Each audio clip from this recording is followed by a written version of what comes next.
Most of us are familiar with the FBI's most wanted list, but it's not the only list to feature the most wanted criminals on Earth. Interpol features a list of red notices on criminals wanted for prosecution or to serve sentences. Mexico has compiled a list of their most wanted drug lords, and Italy has its own most wanted fugitives list, just to name a few. Number 5. Wu Ziyang, Wang Chan, Su Ku, and Lu Lei are members of the Chinese Army's 54th Research Institute, which is a component of the People's Liberation Army, and they're among the FBI's most wanted cyber criminals. On the 28th of January 2020, a grand jury in the Northern District of Georgia indicted the four on charges of computer fraud, economic espionage, wire fraud, and conspiracy to commit these crimes. From the 13th of May until the 30th of July 2017, the Atlanta-based U.S. credit rating agency, Equifax, or Equifax depending on the pronunciation, had their computer systems hacked after a vulnerability in their framework software was exploited. After gaining access, the hackers then performed reconnaissance on the company's online dispute portal to acquire login credentials, which were then used to further navigate Equifax's network. Over the next few weeks, they searched the company's systems for personal and sensitive information, and they managed to obtain the names, birth dates, social security numbers, credit card information, usernames, passwords, as well as the secret question and answer data of 145 million American people, nearly half of its entire population. They also gained information on 19,000 Canadians and hundreds of thousands of Britons. In addition to this, they managed to steal trade secrets, which included Equifax's data compilations and database designs. To avoid detection, the hackers routed their traffic through 34 servers located in 20 different countries in order to hide their true location. It took more than 6 weeks for Equifax to notice their activity, after which the company reached a settlement of $700 million with the US government over the data breach. An investigation undertaken by the Canadian Privacy Commissioner's Office found that Equifax's security safeguards were substandard, that they retained customer information for too long, and that they had a lack of accountability for the information of Canadian citizens. The company was also found to have offered limited protection measures to those affected by the breach after the fact. The incident led to the resignation of Equifax's CEO, Richard Smith, head of cybersecurity, Susan Malden, and Chief Information Officer, Jun Ying. All 4 of the fugitives remain at large.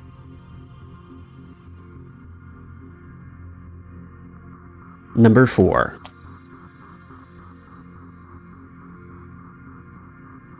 The Alcatraz list is a list of the 100 most active wanted criminals in Sweden. It's aptly named after the world-famous prison in San Francisco, and is maintained by a number of law enforcement agencies in the country. The list is highly classified, though it has been reported that copies are often sold among criminals who use it to obtain information on rivals and their associates. One of the most notable criminals on this list is Thomas Muller. He's the former president of the Swedish chapter of Hells Angels motorcycle club in Sweden, and was one of the founders of the Dirty Dragons car and bike club in Malmö. Muller would eventually hand over his resignation of the Hells Angels to his successor in 2003. In 2007, Swedish tax authorities became suspicious of the extravagant lifestyle that Muller was living in South Africa. He owned a seaside house near Cape Town and received 200,000 Swedish dollars per year from the Swedish Social Insurance Agency for a back injury, and he alleges that this forced him to take a prolonged sick leave. In December of that same year, Swedish tax authorities demanded that Muller pay back $479,000 due to undeclared income, but Muller maintains that he obtained the money through gambling, making his profits untaxable. In March of 2009, the Swedish Social Insurance Agency withdrew Muller's rights to his sickness benefits pay, and has stated that they demand repayment of those benefits that he'd claimed up to that point. South African and Swedish police are working together to apprehend Muller, as they believe he's involved in serious economic crimes in South Africa. He owns several businesses there, including a gemstone company called Amethyst, a helicopter service, and a resort with multiple golf courses. It's believed that he retains close ties with some of Sweden's most notorious fraudsters, and that the 4 bank accounts that he holds in South Africa are used to hold money gained from nefarious criminal activities. His wife is also being sought by police after it was found that some of the funds had been transferred into her accounts. His attorney, Sven Olsen, has stated that he cannot lead police to Muller, but that the millions of dollars in his account are there because the accounts are also used by other people.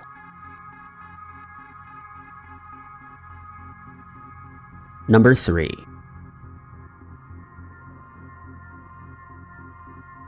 Jason Derek Brown is one of the top names on the FBI's most wanted list. He's described on their website as an avid golfer, snowboarder, skier, and dirt biker, and that he speaks French fluently. He enjoys being at the center of attention and is in the habit of frequenting nightclubs where he shows off his prized cars and boats, among other high-end toys. Brown has a master's degree in international business and learned French when he served a mission for the Church of Jesus Christ of Latter-day Saints in Paris between 1988 and 1990. He was the owner of 2 businesses called Toys Unlimited and The Doorstep Advertising, which he ran from his house in Salt Lake City. He liked to give the impression that he was well off, though he had defaulted on a big loan in 2004 and had accumulated tens of thousands of dollars in debt. But he managed to keep up his lavish lifestyle by committing check and bank fraud scams. It's also suspected that he may have committed a string of unsolved petty thefts and burglaries when he used fake social security numbers to purchase vehicles from car dealerships. On the 29th of November 2009, Brown lay in wait for a 24-year-old armored car guard, Robert Palomares, who was transporting weekend deposits outside an AMC theater in Phoenix, Arizona. At around 10 a.m., Brown ambushed Palomares and shot him with a .45 caliber semi-automatic Glock.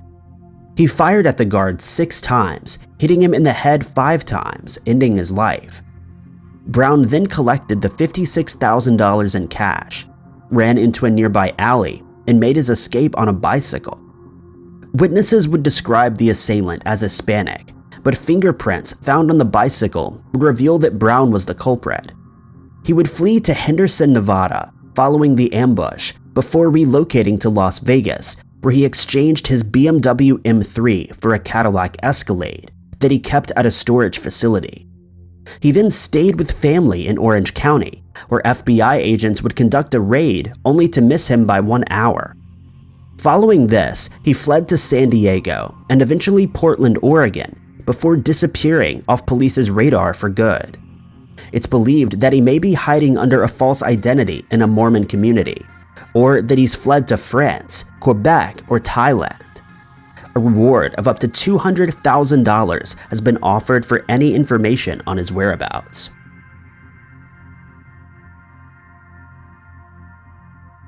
Number 2.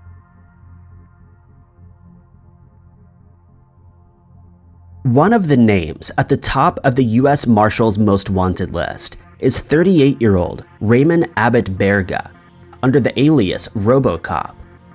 Berga was a smuggler of automatic rifles such as AR-15s, which he obtained in Orlando, Florida, before smuggling them out to Puerto Rico. These weapons were intended for use by gangs and drug cartels in Puerto Rico, and had ties to groups in Colombia. In February of 1992, Berga was arrested by agents from the Bureau of Alcohol, Tobacco, and Firearms after they executed a search warrant on his suitcases while he was traveling from Miami to Puerto Rico. Agents found a number of firearms and ammunition, as well as firearm accessories in his possession. He would plead guilty to charges of weapon smuggling, and his sentencing was scheduled for July of 1992. But before the date arrived, he managed to escape from the maximum security prison in Rio Piedras, in Puerto Rico, in what the guards described as a hail of gunfire. U.S. Marshal Service Director John W. Marshall has stated that due to the violent nature of his criminal background, Berga should be considered armed and dangerous. He also stated that they believe Berga to still be involved in the illegal trafficking of firearms, and that he can be identified by scars and slash marks located on both his wrists. A reward of $25,000 is offered for any information leading to his arrest. Number 1. The National Crime Agency's Most Wanted list is the UK's version of the FBI's Most Wanted list. It currently holds 21 names, only one of which is a woman, and lists crimes ranging from drug smuggling, assault, VAT fraud, and murder. Currently appearing third on the list is the name Jonathan Kelly. He's wanted by police in Scotland, where he's due to serve out the remainder of his 9 years and 10 months prison sentence that he received in September of 2013. Kelly is considered to be one of Scotland's most dangerous fugitives, and he's been on the run for the past 5 years. Due to his violent nature, he poses a risk not only to the public, but also to police, as he's been convicted at numerous courts for violent crimes that he committed between 2002 and 2010. These crimes include assault to severe injury and danger to life, robbery, breach of the peace, and having weapons in prison. His most heinous crime was committed in 2002 when he attacked a man with a machete, leaving him paralyzed and fighting for his life. He would also go on to perform attacks on gangland rivals, crimes he would later brag about in prison, and in a letter to a group called Miscarriages of Justice. In the letter, he admits to telling prison guards not to place another inmate in his cell, or he would be forced to hurt him. Later that night, he attacked and repeatedly stabbed his cellmate, and he stated that if it wasn't for the night staff, his victim would no longer be alive. He was given a further 5 years for that assault, before being moved to another prison, where he assaulted 2 more prisoners and officers after he claimed they were playing mind games with him. He claims to have assaulted 3 people in 3 days, causing him to be moved to Perth, Scotland, where he assaulted guards at every opportunity. In 2008, he wrote that he stabbed a warder 4 times as retaliation for an assault, and staged a dirty protest in which he refused to shower. He would ultimately end up in Low Moss Prison in Lancashire, from where he would be released on license, the British equivalent of bail. But he breached his license conditions after cutting off his electronic tag, and has been on the run ever since. On the 22nd of September 2014, police traveled to Boyd Street after they received information that Kelly was hiding in a flat in the area. Response teams and dog units undertook a 7-hour operation, during which they hunted for Kelly, but they were unsuccessful, stating that he has multiple associates in the area that are aiding him. Despite a reward of $5,000 being offered by the charity Crime Stoppers for any information that may aid to his capture, he remains a fugitive. Thank you guys so much for watching. If you liked this video, be sure to click that like button. Also, don't forget to subscribe and click that notification bell to keep up to date with all of our future uploads. But I've been Ty Knotts, and I'll catch you guys in the next video.